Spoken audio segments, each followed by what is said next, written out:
여러분 밥에 콩 들어가면 싫으셨던 기억 있으시죠? 그 작은 콩이 사실은 세계 식량 위기를 해결할 미래 식품 1위 후보라는 사실 알고 계셨나요? 오늘은 단순한 잡곡 그 이상 지구를 살리는 작물 콩에 대해 우리가 몰랐던 이야기들을 깊고 재미있게 풀어보겠습니다. 콩으로 고기를 만들고 잉크도 만든다고요? 믿기지 않으시죠? 그럼 지금부터 콩의 놀라운 여정을 함께 떠나볼까요? 1. 콩은 사실 두부 재료 그 이상이다. 우리가 흔히 아는 콩은 단순히 밥에 넣어 먹는 잡곡이나 두부의 원료로 알고 있죠. 하지만 콩은 인류 역사상 가장 전략적인 식물 중 하나입니다. 단백질 함량이 높은 동시에 땅을 비옥하게 만들기도 하죠. 특히 콩뿌리에 사는 뿌리옥 박테리아는 공기 중의 질소를 고정해 화학 비료 없이도 토양을 건강하게 만듭니다. 그래서 콩을 심은 땅은 다음 농사 작물도 잘 자라요. 이 세계 각국의 콩 문화 비교. 중국. 두유, 두부, 두장, 된장, 콩을 발효의 중심으로 활용. 일본. 나토. 실처럼 끈적이는 발효콩은 장 건강에 매우 좋습니다. 한국. 청국장, 된장, 콩국수 등 다양하게 가공. 서양. 병아리 콩으로 만든 후무스, 렌틸콩 스튜, 에드아마메. 브라질. 페이조아다라는 검은 콩 스튜가 국민 음식. 콩은 문화마다 다른 모습으로 진화했지만 공통적으로 건강과 생존을 위한 필수 식품이었습니다. 3고대에도 콩은 미래 식량이었다. 중국에서 약 5천년 전부터 콩 재배가 시작됐고 기원전 천년경부터는 벼, 보리, 기장, 콩, 아마 등 오곡 중 하나로 꼽히며 중요한 식량이 됩니다. 놀라운 건 중세 유럽에선 콩이 거의 없었지만 19세기 후반 미국이 일본에서 콩을 수입하며 지금은 세계 최대 콩 생산국이 된 사실입니다. 4. 콩으로 고기를 만들 수 있다고? 맞습니다. 콩 단백질은 가공을 통해 고기처럼 씹히는 질감을 낼 수 있습니다. 우리가 아는 콩고기, 비건 미트, 대체육은 대부분 대두단백이 주원료예요. 이런 대체육은 기후위기 대응과 채식 확산 흐름 속에서 글로벌 푸드 시장의 핵심이 되었습니다. 콩은 이제 식물성 고기 혁명의 주인공이 된 거죠. 오콩은 우유도 되고 잉크도 된다. 두유는 콩에서 물에 녹는 단백질과 지방을 분리한 음료. 바이오 플라스틱. 콩기름은 친환경 플라스틱 원료로도 쓰이고. 콩잉크. 미국에서는 환경보호를 위해 신문을 콩기름으로 만든 잉크로 인쇄. 즉, 콩은 식품을 넘어서 산업과 환경을 아우르는 만능 작물입니다. 6. 콩은 완전 단백질일까? 콩은 식물성 식품 중 유일하게 9가지 필수 아미노산을 대부분 포함한 준완전 단백질입니다. 채식주의자나 고기 섭취가 적은 사람들에게 매우 유용하죠. 단, 메티오닌이라는 아미노산이 부족하긴 한데 쌀이나 통곡물과 같이 먹으면 단백질 균형이 완성됩니다. 그래서 콩밥이 과학적인 조합인 거예요. 7. 콩에 얽힌 재미있는 미신과 속설. 과거에는 콩을 뿌리면 귀신이 도망간다고 믿어. 일본의 세츠분 행사에서 콩을 뿌리는 풍습은 바로 이것. 한국에서도 예전에는 아기를 낳은 집에서 콩을 뿌리며 나쁜 기운을 쫓는 전통이 있었어요. 콩은 음식이면서도 주술적 의미까지 가졌던 신비한 작물이었습니다. 8. 콩은 약이 될까? 이소플라본. 여성 호르몬 유사 성분으로 갱년기 완화, 골다공증 예방. 레시틴. 뇌기능 향상, 기억력 개선에 도움. 사포닌. 면역력 강화 항산화 효과. 하지만 과다 섭취 시 갑상선 기능 저하나 알레르기를 유발할 수 있어. 체질에 맞게 섭취하는 것이 중요합니다. 9미래의 콩은 어디로 갈까? 유전자 조작 콩. 병충해에 강하고 생산성이 높은 품종. 우주농업. 나사는 콩을 우주 식량 후보 1순위로 실험 중. 콩 기반 대체 유아식, 스포츠 영양식, 메디푸드 등으로 확장 중. 콩은 여전히 진화 중이며 앞으로 기후 위기 시대의 생존 작물로 더 주목받게 될 것입니다. 벌 하면 꿀 그리고 따가운 침부터 떠오르시죠? 그런데 알고 계셨나요? 우리가 먹는 식량의 3분의 1은 벌 덕분에 존재한다는 사실. 심지어 나사, 수학자 그리고 군사 전략가들까지 모두 벌에게서 영감을 받아왔습니다. 오늘은 꿀벌만이 아닌 2만 종이 넘는 벌들의 세계로 들어가 그들이 지구 생태계를 어떻게 지탱하고 인류 역사 속에서 어떤 역할을 해왔는지 그리고 지금 어떤 위기를 맞고 있는지를 깊이 있고 흥미진진하게 파헤쳐 보겠습니다. 1. 벌은 꿀만 모으는 게 아니다. 여러분이 알고 있는 꿀벌은 실제로 벌의 세계에서 아주 일부에 불과합니다. 세상에는 무려 2만 종이 넘는 벌이 존재하며 그중 대부분은 꿀을 만들지 않아요. 어떤 벌은 무기력한 꽃가루 도둑처럼 보이지만 생태계에서 가장 중요한 역할인 수분을 담당합니다. 특히 외톨벌은 혼자 살면서 꿀벌보다 훨씬 더 효율적으로 꽃가루를 퍼뜨려요. 이 벌은 지구의 3분의 1을 먹여 살린다. 세계 식량의 약 35%는 벌의 수분 활동 덕분에 수확됩니다. 사과, 딸기, 커피, 아몬드 등 벌이 없으면 사라질 음식이 정말 많죠. 유엔은 벌을 생물 다양성의 수호자로 지정하고 5월 20일을 세계벌의 날로 지정했답니다. 3. 벌의 대화는 춤으로 한다. 꿀벌은 말 대신 춤으로 소통합니다. 바로 팔자춤이라고 하죠. 벌은 몸을 좌우로 흔들며 팔자 모양을 그리는데 이는 꽃이 있는 방향과 거리를 다른 벌들에게 알려주는 방식이에요. 이 기술은 나사와 로봇 공학에도 영향을 준 바 있습니다. 4. 벌은 무기로 싸우지 않는다. 벌은 침을 가지고 있지만 꿀벌은 침을 한 번 쓰면 죽습니다. 그 이유는 꿀벌의 침이 톱니다처럼 되어 있어 포식자의 피부에 박히면서 내장이 따라 나와 자기 희생을 하게 되는 구조죠. 하지만 대부분의 벌은 공격성보다 협동성과 조직력으로 자신을 지켜냅니다. 이는 군집성 곤충 중 가장 효율적인 방어 전략 중 하나예요. 5. 벌의 집은 수학의 결정체. 벌집의 육각형 구조는 우연이 아닙니다. 이는 가장 적은 재료로 가장 넓은 공간을 만드는 수학적 최적화 구조예요. 심지어 나사 과학자들이 우주 공간 활용 설계에서 벌집 구조를 참고하기도 했죠. 6. 꿀은 3000년이 지나도 썩지 않는다. 이집트 피라미드에서 발굴된 고대 꿀단지는 아직도 먹을 수 있었습니다. 꿀은 수분 함량이 적고 산성이 강해 세균이 살아남기 어려운 자연 방부제예요. 게다가 꿀은 상처 소독, 면역 강화, 기침 진정 등 약용으로도 오랫동안 사용되어 왔죠. 7. 벌은 인간보다 먼저 농사를 시작했다. 무슨 말이냐고요? 일부 벌은 꽃가루를 특정 장소에 저장해 두고 거기에 알을 낳으며 일종의 식량 저장 창고를 만들어요. 이는 인간이 농경 생활을 시작하기 수백만 년 전부터 벌이 먼저 계획적 농사를 했다는 증거로 여겨집니다. 8. 벌은 기억력도 좋고 얼굴도 알아본다.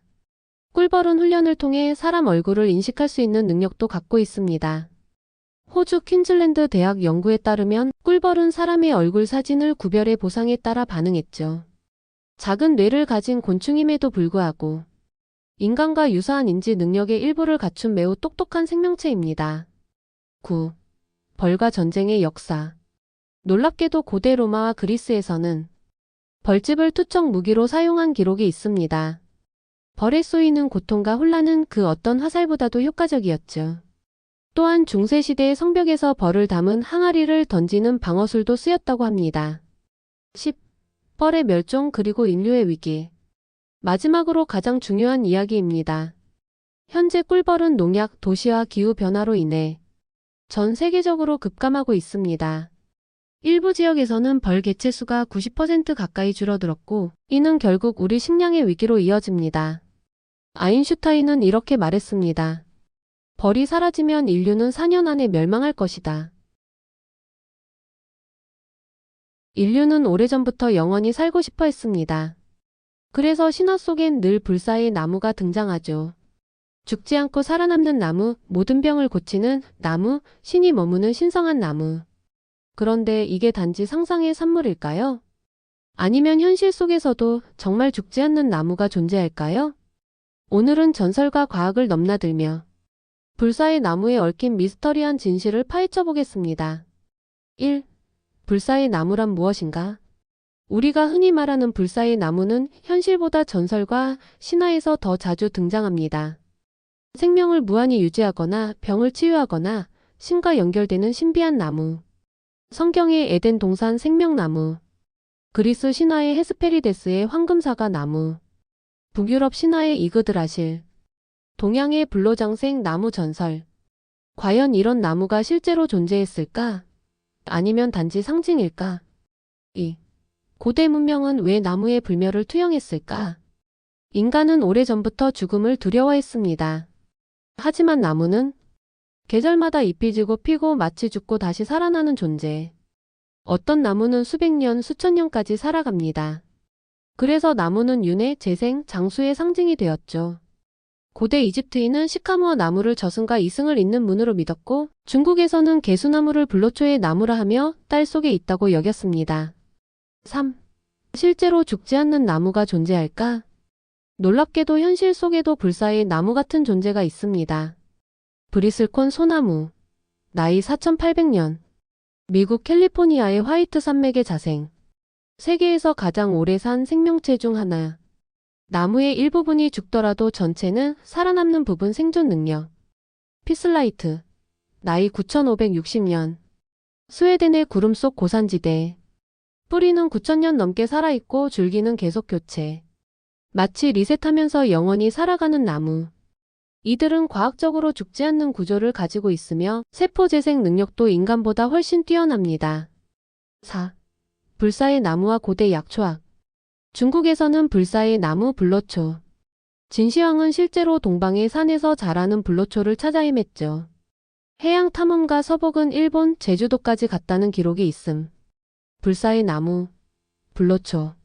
해초류 혹은 백년초, 인삼 같은 약초일 수도. 현대 과학자들은 진시황이 찾은 불사의 나무가 실제로 아주 항산화 능력이 뛰어난 식물이었을 가능성도 있다고 봅니다. 5. 성경 속 생명나무는 실제로 존재했을까? 성경 창세기에 등장하는 에덴 동산의 생명나무. 그 열매를 먹으면 죽지 않고 영원히 살 수 있는 나무였죠. 인간은 선악과를 먹고 추방되며 생명나무 접근이 차단. 그런데 유대교 이슬람 신화에서도 이 생명나무가 반복 등장합니다. 누군가는 이 생명나무를 현대의 DNA나 지구 생명체의 진화 상징으로 해석하기도 해요. 즉, 생명나무는 단지 종교적 상징이 아니라 인류가 가진 유전자 불멸에 대한 갈망의 표현일 수 있습니다. 6. 불사의 나무는 인공지능 시대의 현실이 될까? 현대 생명과학은 이제 세포 재생, 노화 억제, 유전자 편집까지 손대고 있죠. 일부 식물은 세포가 늙지 않음. 이를 바탕으로 인간의 노화 유전자를 연구 중. 실제로 나무의 수분 공급 구조와 DNA 복구 능력을 인공적으로 모방한 연구도 활발. 미래에는 불사의 나무에서 얻은 힌트로 인간의 수명 연장이 가능해질 수도 있습니다. 7. 불사의 나무가 상징하는 것. 이 모든 전설과 과학을 종합해보면 불사의 나무는 단지 신화적 존재가 아닙니다. 그것은 인간의 영혼에 대한 갈망, 자연의 생명력에 대한 경외, 그리고 세대를 이어 영속되는 생명의 메타포입니다. 어쩌면 불사의 나무는 외부에 있는 게 아니라 우리 안에 기억과 연결, 지식과 전승이라는 형태로 존재하고 있을지도요. 작은 씨앗 하나가 수천 년을 살아내는 나무로 자란다는 건 그 자체로 기적이자 불멸의 이야기입니다. 지금 우리 곁에 있는 평범한 나무들 속에도 이 전설의 단서들이 숨어 있을지 모릅니다. 혹시 모릅니다. 우리가 지금 스쳐 지나친 나무가 바로 그 불사의 나무일지도요. 식초 하면 어떤 이미지가 떠오르시나요? 톡 쏘는 냄새, 김치 담글 때나 쓰는 조미료 정도? 사실 식초는 주방을 넘어 생활 전반에서 활약하는 만능 아이템입니다. 오늘 영상에선 청소는 기본, 세균 제거, 뷰티 케어, 식물 관리까지 식초 하나로 가능한 20가지 일상 꿀팁을 알려드릴게요. 모두 흔치 않지만 바로 써먹을 수 있는 꿀정보입니다. 1. 세탁기 내부 살균. 식초 한 컵을 빈 세탁기 통에 붓고 고온으로 돌리면 세탁조 속 곰팡이 냄새와 세제 찌꺼기를 말끔히 제거합니다. 2. 옷에서 땀 냄새 제거. 운동복이나 셔츠를 세탁 전에 식초물에 30분 담가보세요. 악취가 확 줄어듭니다. 3. 거울이나 유리창의 물때 제거. 1:1로 희석한 식초로 거울을 닦으면 흔적 없이 맑은 유리가 됩니다. 4. 식기세척기 탈취. 빈 식기세척기에 식초 한 컵 넣고 돌리면 세균과 냄새를 없앨 수 있습니다. 5. 전기주전자 물때 제거. 식초와 물을 1:1로 넣고 끓인 후 헹구면 석회질과 물때 제거에 효과적입니다. 6. 샤워기 헤드 청소. 비닐봉지에 식초를 넣고 샤워기 헤드를 담가 하룻밤 두면 물때와 세균이 사라집니다. 7. 벌레 퇴치. 식초와 물을 섞어 분무기에 담아 개미나 파리 출몰 지역에 뿌리면 퇴치 효과가 있습니다. 8. 반려동물용 탈취제. 카페이나 애완동물 쿠션에 식초 희석액을 뿌리면 냄새를 줄이고 세균도 제거됩니다. 9. 냉장고 냄새 제거. 작은 그릇에 식초를 담아 냉장고에 넣어두면 탈취 효과가 있습니다. 10. 화장실 변기 곰팡이 제거. 식초를 뿌리고 30분 후 솔로 문질러 보세요. 곰팡이 물때가 눈에 띄게 제거됩니다. 11. 플라스틱 용기 냄새 제거. 김치통, 반찬통의 남은 냄새는 식초물에 담가 놓으면 깔끔하게 제거됩니다. 12. 과일과 채소 농약 제거. 물 1리터에 식초 2큰술을 넣고 과일을 5분 담그면 잔류 농약을 제거할 수 있습니다. 13. 손톱 강화 및 큐티클 정리. 손을 식초물에 담그면 손톱 강화와 큐티클 정리에 효과적입니다. 14. 발냄새 제거 족욕. 식초와 따뜻한 물을 섞어 10분간 족욕하면 발냄새가 눈에 띄게 줄어듭니다. 15. 두피 각질 제거. 식초를 물에 희석해 머리를 헹구면 두피 각질 제거 및 가려움 완화에 효과가 있습니다. 16. 실내 식물 해충 방지. 분무기에 희석한 식초를 뿌리면 식물잎에 기생하는 진딧물이나 벌레를 퇴치할 수 있습니다. 17. 냄비 탄자국 제거. 식초와 베이킹소다를 끓이면 냄비 바닥 탄자국이 쉽게 벗겨집니다. 18. 냉장고 고무 패킹 곰팡이 제거. 식초를 뿌리고 칫솔로 문지르면 고무 틈 사이 곰팡이를 제거할 수 있습니다. 19. 식초 레몬. 천연 방향제. 식초에 레몬 껍질을 담가 일주일 숙성시키면 화장실이나 주방용 천연 방향제가 됩니다. 20. 전기 콘센트 주변 곰팡이 제거. 식초로 면봉을 적셔 조심스럽게 닦으면 콘센트 주변 곰팡이도 안전하게 제거할 수 있습니다. 냄새 고약한 식초, 이제는 생활지킴이로 다시 봐야 하지 않을까요? 화학 세제보다 친환경적이고 생각보다 훨씬 다재다능한 식초. 지금 여러분의 집에도 하나쯤은 있을 그 병이 의외로 당신의 삶을 더 편리하게 만들어줄 수 있습니다. 하루 끝에 맥주 한 잔 참 달콤하죠. 그런데 맥주는 살만 찌게 만들고 배만 나오게 할까요?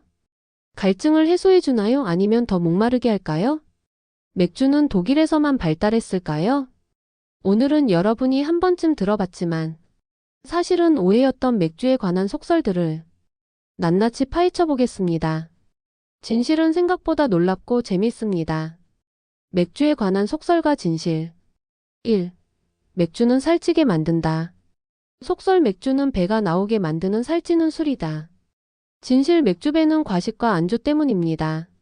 맥주는 단위당 열량이 낮은 편이며 고칼로리 안주와 함께 먹을 때 살이 찌는 거죠. 특히 맥주 자체는 100ml당 약 40에서 50칼로리 수준입니다. 2. 맥주는 갈증 해소에 최고다. 속설: 운동 후 맥주 한 잔, 갈증도 해소되고 상쾌하다. 진실: 맥주는 이뇨작용을 촉진시켜 오히려 탈수를 유발합니다. 운동 후엔 수분 보충용으로 절대 적합하지 않아요. 3. 흑맥주는 도수가 세다. 속설: 색이 진할수록 알코올 도수가 세다. 진실: 흑맥주의 색은 볶은 메가 때문입니다. 도수는 양조 과정과 효모 작용에 따라 달라지며 색상과는 무관합니다. 4. 맥주는 유통기한이 없다. 속설: 맥주는 발효주니까 오래 놔둬도 괜찮다. 진실: 맥주는 개봉 전이라도 신선도가 매우 중요합니다. 유통기한은 보통 6개월에서 12개월이며 햇빛과 열에 매우 민감해요. 특히 투명병 맥주는 더 빨리 산화됩니다. 5. 맥주는 독일에서 시작됐다. 속설: 맥주는 독일의 전통술이다. 진실: 맥주의 기원은 기원전 7000년 전 메소포타미아입니다. 독일은 훗날 청결령 등으로 현대 맥주 품질을 끌어올린 나라죠. 6. 맥주는 무조건 차갑게 마셔야 한다. 속설: 차갑게 마셔야 맛있다. 진실: 에일 계열은 차가우면 향미가 묻힙니다. 종류에 따라 7에서 13도 정도가 가장 풍미를 살릴 수 있습니다. 7. 캔맥주는 병맥주보다 맛이 떨어진다. 속설: 유리병이 더 고급스럽고 맛있다. 진실: 캔맥주는 빛을 완전히 차단하며 산소 유입도 적어 보관 안정성은 오히려 우수합니다. 8. 거품은 최대한 적어야 한다. 속설 맥주는 맑아야 맛있는 거다. 진실 거품은 산소 접촉을 막아 산화를 방지하고 향을 머금어 맥주 풍미를 높입니다. 거품이 적절히 있어야 오히려 더 맛있습니다. 9. 맥주가 숙취를 심하게 만든다. 속설 맥주는 오히려 머리가 더 아프게 한다. 진실 도수가 낮은 만큼 섭취량이 많아질 확률이 높아 숙취가 심하게 느껴질 수 있지만 알코올 양 기준으론 와인이나 소주보다 낮습니다. 오히려 다른 술과 섞어 마시는 경우가 더 위험합니다. 10. 무알콜 맥주는 완전히 알코올이 없다. 속설 무알콜이니까 운전도 괜찮다. 진실 일부 무알콜 맥주는 0.5% 이하 알코올이 들어 있습니다. 법적으로는 무알콜이지만 민감한 경우엔 주의해야 합니다. 11. 맥주는 여성에게 나쁘다. 속설 맥주는 여성 호르몬에 나쁜 영향을 준다. 진실 일부 흡성분이 여성 호르몬 유사 작용을 하지만 일상적인 섭취 수준에선 전혀 문제가 없습니다. 오히려 피부 탄력, 스트레스 완화에 도움된다는 연구도 있습니다. 12. 맥주는 냉장고에서 오래 보관해도 상관없다. 속설 차갑게만 보관하면 괜찮다. 진실 냉장 보관이라도 시간이 지나면 호피향이 약해지고 탄산도 줄어듭니다. 맥주는 신선도가 생명입니다. 오래 두지 마세요. 13. 맥주에 레몬 넣으면 맛이 더 좋아진다. 속설 레몬은 향을 살린다. 진실 일부 라거에는 어울리지만 홉의 쌉싸름한 풍미를 중요시하는 맥주에서는 향을 방해하고 맛 균형을 깨뜨릴 수 있습니다. 14. 생맥주가 병맥주보다 무조건 맛있다. 속설 생맥주는 무조건 최고다. 진실 생맥주는 관리가 중요합니다. 기계 청소가 안 되면 오히려 병맥주보다 나쁠 수도 있습니다. 맛은 보관 상태와 관리에 따라 달라져요. 15. 맥주는 단순한 술이다. 속설 맥주는 다양성도 없고 다 비슷하다. 진실 맥주는 세계적으로 100가지 이상 스타일이 있으며 IPA, 스타우트, 바이젠, 필스너 등 전혀 다른 향과 맛을 지닙니다. 맥주는 가장 다양성이 풍부한 술 중 하나예요. 우리가 맥주에 대해 알고 있다고 생각한 건 사실 진짜 맥주의 세계 앞에선 빙산의 일각이었습니다. 이제 맥주를 마실 때 생향 거품 하나하나에 더 많은 이야기와 과학이 담겨 있다는 걸 기억해 보세요. 그럼 다음 한 잔은 조금 더 특별하게 느껴지지 않을까요? 이탈리아의 한 도시가 수세기 동안 꽃의 도시라 불린 이유, 그리고 그 이름 뒤에 숨겨진 문화와 정치의 흔적들. 단순히 아름답기만 한 도시는 아닙니다. 지금부터 피렌체라는 이름에 담긴 놀라운 이야기 속으로 들어가 보시죠. 1. 피렌체는 라틴어에서 비롯된 도시. 피렌체의 원래 이름은 라틴어 플로렌티아였습니다. 뜻은 꽃피는 도시, 번영하는 땅이란 의미였죠. 고대 로마 시대 군사 식민지로 건설될 때 이 도시의 위치가 풍요로운 아르노강 유역에 있었고 땅도 비옥해 번영의 상징으로 이름 지어진 겁니다. 2. 플로렌티아는 단순한 지명이 아니었다. 플로렌티아는 단순한 지명이라기보다 제국의 메시지였습니다. 로마가 정복한 지역에 식민지를 세울 때 성공과 번영을 이름에 담아 주민의 충성심과 희망을 유도한 것이죠. 이는 다른 로마 식민지 도시에도 반복된 전략이었습니다. 피렌체는 그 중에서도 가장 상징적인 예 중 하나였죠. 3. 꽃의 도시라는 별명, 이름보다 더 유명. 르네상스 시대 이후 피렌체는 꽃의 도시라는 별명으로 더 유명해졌습니다. 이는 원래 이름인 플로렌티아에서 파생된 이미지이기도 하지만 실제로 도시 상징이 붉은 백합이라는 점도 큰 영향을 주었죠. 중세 이후 시민들은 피렌체의 붉은 백합 문장을 자랑스럽게 여겼고 이것이 자연스럽게 이름의 이미지와 도시의 문화적 상징이 합쳐지게 되었습니다. 4. 로마 이전 에트루리아 문명의 흔적. 하지만 이 지역의 역사는 로마 이전으로 거슬러 올라갑니다. 에트루리아 문명이 먼저 자리 잡고 있었고 피렌체 지역도 작은 취락지 형태로 존재했을 가능성이 큽니다. 즉 플로렌티아는 로마인들이 기존 거주지를 재명명한 도시일 가능성이 높습니다. 5. 중세 피렌체의 이름은 남고 발음은 달라졌다.